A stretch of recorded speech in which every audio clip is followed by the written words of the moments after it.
Morning update, breaking news for the 49ers. We're on our way to the airport. Jim Schwartz might become available to be their defensive coordinator.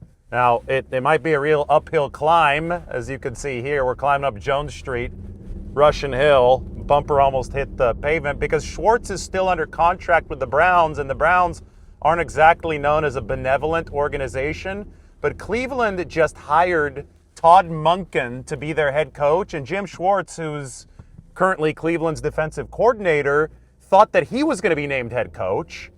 And he was reportedly, according to Tom Pelissero, visibly upset in the building today after Monken had been named the head coach instead. And Schwartz was telling people that he was not going to be back if he wasn't named the head coach. Now, it might not be up to him. If the Browns don't want to release him from his contract for a lateral move to be a defensive coordinator elsewhere, then Jim Schwartz might be out of luck. But you would think that at some level, Jimmy Haslam, the Browns owner, would have some humanity here. And if he does, then Jim Schwartz would be a candidate to be the 49ers defensive coordinator. So Raheem Morris, still there are talks about Raheem Morris in the head coaching circuit, so you got to wait for that. And if he doesn't become a head coach, then Raheem Morris would be a defensive coordinator candidate around the league. But I think the 49ers and Kyle Shanahan is really good friends with Raheem Morris, would be very, very interested.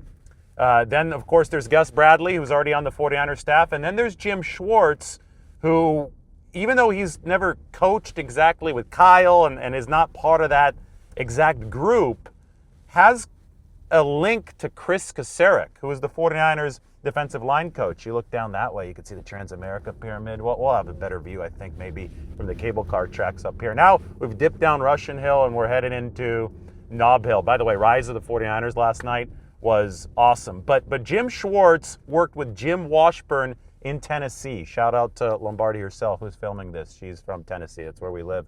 But Jim Schwartz, when he was working with Jim Washburn, adopted the wide nine because Jim Washburn, the defensive line coach, was a big wide nine proponent. And that's when you put the defensive ends far out so they can get that, they can run the hoop around the offensive tackles. Chris Kasarik is a disciple of Jim Washburn. So in that way, he's connected to Jim Schwartz. All right, now you can see down the cable car tracks. Look at that pyramid over there. I just had to be really careful because the cable car tracks don't have a stop sign. So you don't want to get run over by a train.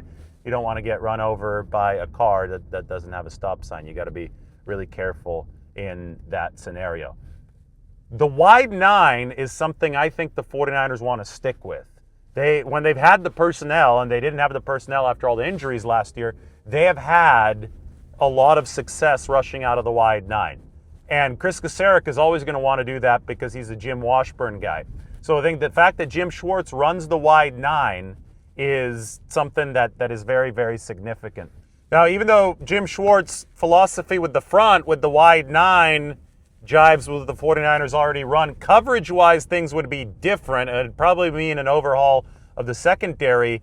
49ers still are a primarily zone coverage team, even though they've diversified over the years. Schwartz ran man coverage at the highest rate in the NFL with the Cleveland Browns. So he would require, I think, a lot of new personnel, especially at safety. But I think the 49ers are already planning to overhaul safety. I think you have to. I don't think that they were good up the middle of their defense in 2025. And even in 2024, they struggled at that safety position. On top of that, Jim Schwartz loves the blitz. 49ers with Saleh, it was a very conservative blitzing team. I think number 23 in the NFL. With Jim Schwartz, you can expect the blitz rate in the top 10. He's been very aggressive, but he also likes having a strong defensive front, and he does love coming from that wide nine. So look out for, if the 49ers are able to get Jim Schwartz, who apparently is not a happy camper after being passed up for that head coaching position, if he's able to force his way out of that contract in Cleveland and the 49ers feel that, okay, now's the time to go for that overhaul, especially up the middle of this defense, while keeping the front philosophy intact, Jim Schwartz could be the dude for the 49ers. Good. Take a look at Union Square. Look at that. The Westin St. Francis Hotel, Union Square. The ice skating rink is gone, and there's Breitling. Oh, look, you can see the 49ers in the window of Breitling.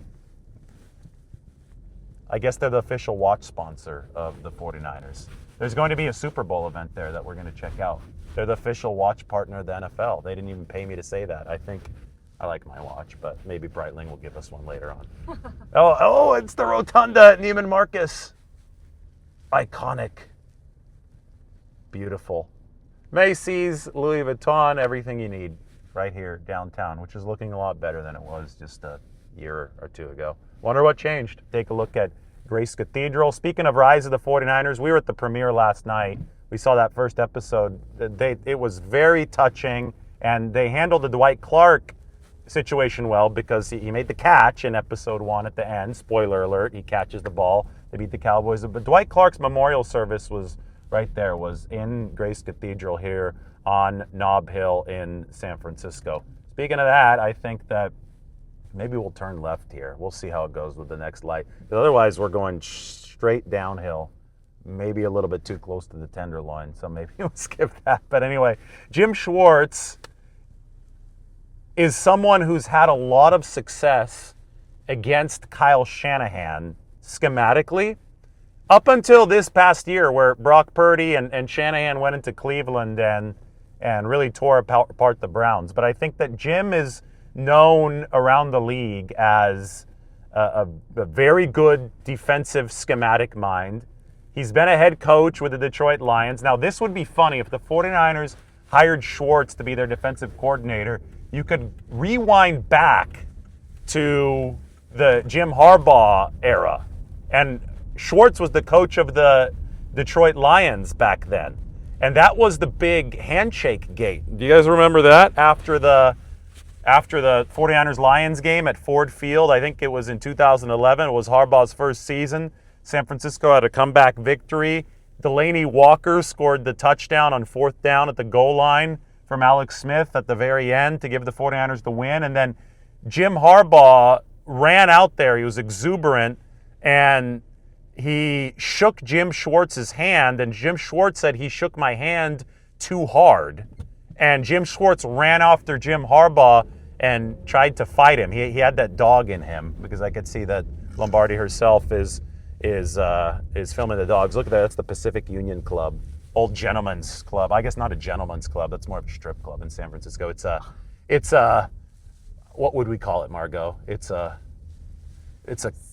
social club, yeah. Gentleman's club could give people the wrong meaning. There's the Fairmont Hotel, survived the 1906 earthquake. Don't worry, even if the recording quality here is a little off with the Zoom, I'm sure you're still doing a great job. We went to a film premiere last night, and it reminded me of the Oscars, and I think that if there were Oscars for YouTube videos, cinematography, camera work, Lombardi herself would be high up on the list for awards. Maybe not this morning. Not this morning? It's not going that well? Well, do my best. It's okay. She's doing her best. We're looking down California Street here in San Francisco. We're going to a surprise destination. It's out of the country. We have our passports, so you guys can all guess where it's going to be. And maybe by the time that we're over there at the new destination, the 49ers will have hired a defensive coordinator. The reason that they're waiting, the reason that it's not just, okay, let's hire Gus Bradley and call it a day, is because guys like Jim Schwartz, guys like Raheem Morris might become available for the 49ers. And, it's one of those things where Bradley was hired last year. I don't want to call him a fallback option, but he gave the 49ers a floor. And I don't think that they would mind at all if Gus Bradley was their defensive coordinator in 2026. But if you could also try to get Jim Schwartz or Raheem Morris, you obviously should attempt to do that. And the benefit of Bradley, if they do indeed go to that, as the cable car makes its way, this is the Powell, California cable car crossing here in San Francisco. Now we're going to dip down California after this Tesla in front of us being another problem.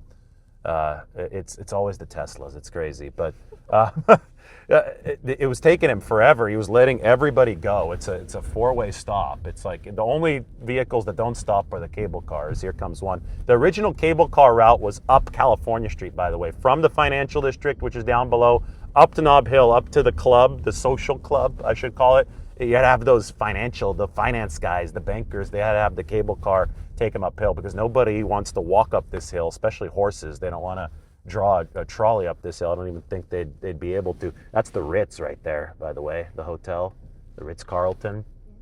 They're right here on top of the Stockton Tunnel. If you look that way, you can see Coit Tower just barely.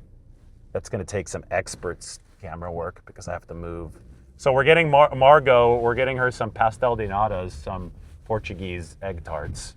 And those are going to be found downtown. But first we're going to pass Chinatown and all that good stuff. Grant Avenue here in Chinatown. So with Gus Bradley, he's been in the building now for a year. They don't run the Seattle-style defense anymore, the 49ers. The only thing that's a remnant of the Seattle defense as we cross Chinatown here with all the lanterns is the four-man front. But even that's been modified to the wide nine. So I would say Jim Schwartz, schematically, is like a closer fit based on his ancestry as a head coach or as a play caller than even a Gus Bradley. Now they brought Gus Bradley in a year early so he could get acclimated with what they run. So they have him ready as that floor option, right? But it's not like, oh, they have to pick Gus Bradley because they run this scheme. It has evolved so much since the 2017-2018 seasons when Robert Saleh was the coordinator. Here we have the Bank of America building. Probably going to be hard to look all the way up at that, but that was the original headquarters or the original big headquarters of Bank of America. The actual original headquarters was in an older building. Used to be the second tallest building in San Francisco.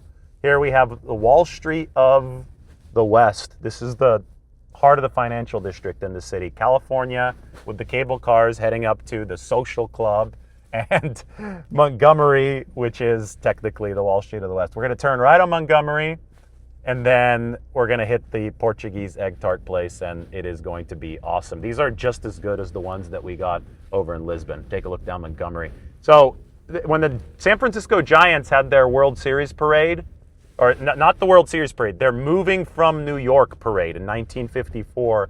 It started on Montgomery Street, and they dropped the ticker tape from these buildings. This is the original parade route. Now, the 2010 San Francisco Giants, when they won the World Series, decided to honor the tradition of the first parade in 1954, and they ran their parade starting here on Montgomery Street through the canyon of buildings to Market and then Market to City Hall. If and when the 49ers win another Super Bowl, and we were talking about that yesterday at the Rise of the 49ers event, then I think they should run the Montgomery Market parade route. What do you guys think? I think it'd be a very, very good idea. Anyway, we're almost at our Portuguese egg tart place. Should I take them all the way up to the alley so people see where it is, or should we keep our secret a secret? We'll keep it a secret. Okay. Google Maps is still a good resource. Google Maps is a good resource. It's called Holy Nada. Maybe I tack on a picture or a video of the Portuguese egg tart. Jim Schwartz, 49ers defensive coordinator possibility. It's developing, and this is exciting. I'll leave you with this. The 49ers could use some continuity at defensive coordinator. Somebody like Schwartz, he's already been a head coach, and I don't think that he's going to be a head coach again. Like, obviously, this Cleveland thing didn't work out for him. And if that's the case, then maybe he could become Kyle Shanahan, Steve Spagnuolo. Jim Schwartz, Kyle Shanahan, kind of like Steve Spagnuolo, Andy Reid with the Chiefs. The 49ers have had so many different coordinators because everybody keeps on getting hired away. You know, you had Saleh, obviously, from 2017 to 2020. DeMeco Ryans, 2021, 2022. Then Ryans gets poached, so they bring in Wilkes. That doesn't work out because he doesn't know the system. They try to teach him the system, but just, it was like oil and water with Steve Wilkes in 2023. And then the inexperienced Nick Sorensen in 2024. That obviously didn't work out. Saleh back in 25, but he gets hired away again. So you don't have any of this consistency. I mean, going back to 2022, it's been a different defensive coordinator every single season. We're going to be nice and let this Mazda go. I mean, it could be tough getting on Montgomery at rush hour. Now, you've got to run the yellow light, not the red light, like I just did. Like, you have to make the light. That's critical. And now that means that we're coming up on, the Palace Hotel right at the end there. Great tea room. Awesome. Iconic. and our Portuguese egg tarts. And we're not going to divulge the exact location, so I will talk to you guys very, very soon.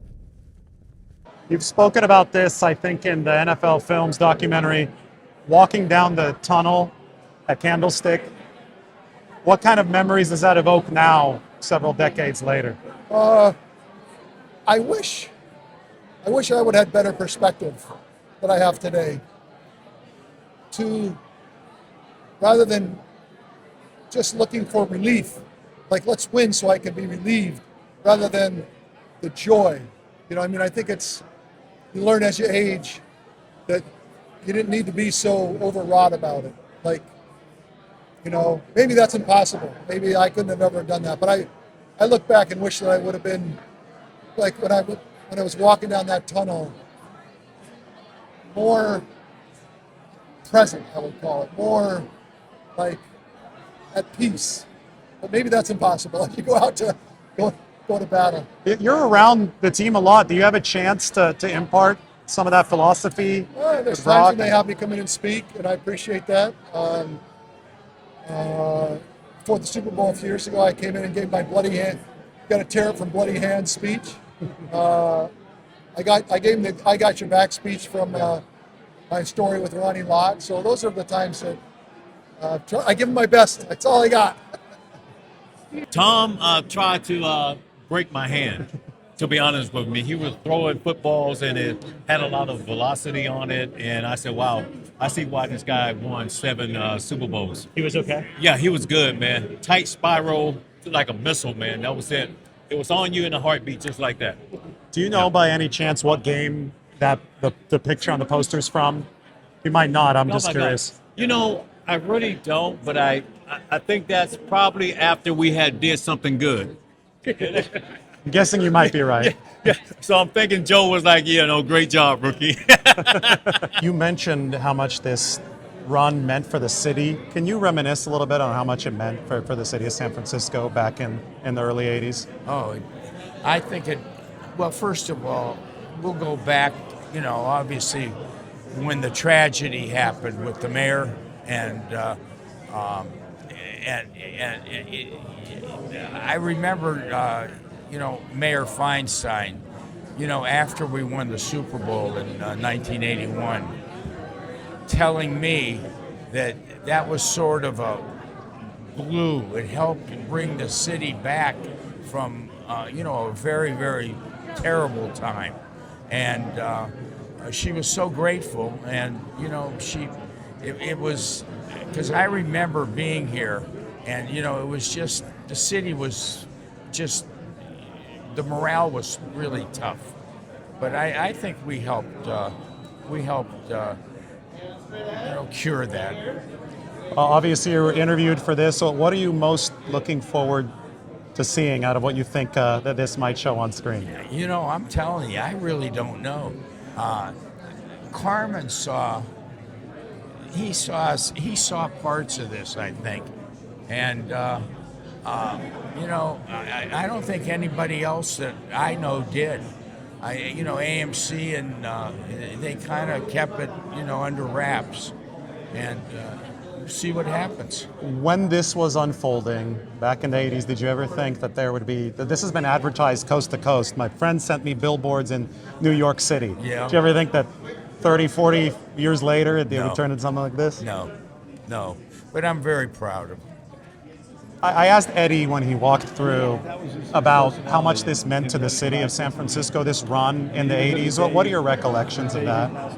I'll never forget, the person who really recognized what it meant to the city more than anybody was Dianne Feinstein, who was the mayor at the time and who had gone through tragedy like really, I don't know any other mayor that was going through what she went through at the time that Moscone and Milk were assassinated in the mayor's office in City Hall. And that's right after Jonestown and right after everything else that was happening to bring the city down. And she was desperately hoping for something to lift it back up. And it was the 49er team that did it. And she gave the credit to the 49er team, and the people who dug into it and wrote the books later all agreed with her. And it was marvelous when you saw that parade after our first Super Bowl. in 1982, January 1982, and you saw those people. There was no room for anybody but the people that were there. That's how crowded it was. And it was just phenomenal. It was uplifting. At the time, did you ever, I mean, this has been advertised coast to coast. I had a friend send me a billboard in New York City. Could you ever imagine in the early 80s that 30, 40 years later, you'd be on the red carpet for a movie about this? Well, no. No. As a matter of fact, I couldn't imagine the catch at Candlestick Park in January of 1982. And Joe Montana to Dwight Clark, I mean, it lit a fuse that hasn't stopped burning since. You know, it just, it was so unbelievable. It was surreal. It was so unbelievable, it was surreal. And after a while, it became Disneyland. Here's the thing you have to know about quarterback, and this is true for a lot of positions in the NFL, but nothing more dramatic than a quarterback. You need tons of help to allow you to go show how great you can be. If you do not get that help, you are limited in how great you can be. Doesn't mean you can't be good or that you can't, but to be great, you need help. And there are not 32 places in the league today that give you that help. In fact, I wouldn't say there was 15. So I'm saying he found the skies parted when he came to San Francisco. I remember him talking about how impact he had on his career and how to look at the position. He didn't realize there was so much help to be had. Once he felt that, he made sure to go and stay in the family. He went to Minnesota. He made sure with Clint he was going to Seattle. Like, I need to stay in the family because I now know these guys understand how to make my job easier and tougher on the defense. And now I can show how great I am. And that's exactly what's happened. And I got to tell you, I said this publicly last year. The Vikings, with what happened and how what the team took to him in the city, what are you doing? But now he's going to do it in Seattle. Good for him. Couldn't be happier for Sam. Couldn't be happier. There's 15 places: Cleveland, Las Vegas. Well, it's getting more and more good as more and more of the folks that the tree of I call the OGs, Kyle, Sean McVay, Sean Payton, and Andy Reid are the OGs. When when rule changes happened, the game changed. They jumped in with innovation.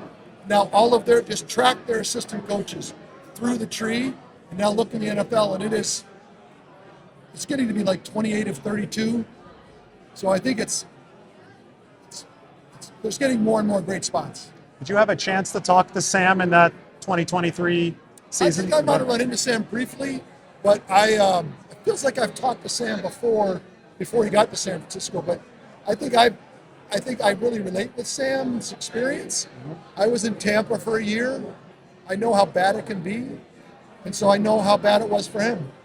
So I relate with that.